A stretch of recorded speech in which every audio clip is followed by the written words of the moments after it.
د نن دوشنبه ورځې لنډ دقیق او مهم خبرونه. د ملي دفاع وزارت مسؤلینو ملت د دولت د حساب ورکولو پروګرام کې ویلي چې د الوتکو او زغروالو ټانګونو په شمول یې نږدې 50,000 نظامي وسایط ترمیم کړي دي.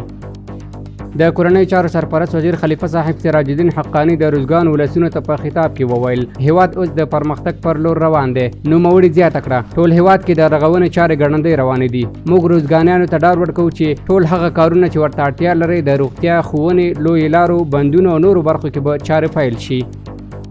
د ریاست الوزرا اقتصادي معاونیت وایي افغانستان د منځنۍ او سویلي اسیا ترمنځ د ترانزیت او انرژۍ لیږد لپاره تر ټولو نږدې او امن لاره ده. سره محکمه وایي د بغلان ولایت محاکمو د 1401 هجري شمسي کال په جریان کې د 4612 قضیو پر حل او فصل سربیره 4301 بېلابېلې وثیقې هم اجرا کړي دي. د پوهنې وزارت مسؤلینو ملت د دولت د حساب ورکولو پروګرام کې وویل چې مدرسو، دارالحفاظونو او دارالمعلمینو ته 100,000 نوي بستونه منظور شوي چې یادو بستونو ته په عملي ډول د ګمارنې بهیر پیل شوی دی. د لوړو زده کړو وزارت مسؤلینو ملت د دولت حساب ورکولو پروګرام کې وویل د تیر یو کال په موده کې بېلابېلو پوهنځیو نوي نصابونو ته بیاکتنه شوي او بشپړ شوي دي.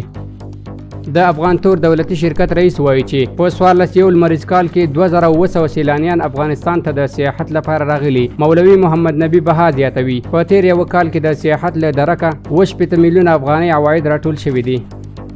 کابل ښاروالۍ وایي له بادام باغ تر باغ بالا د نښلونکي سړک د جوړولو چارې پیل شوې.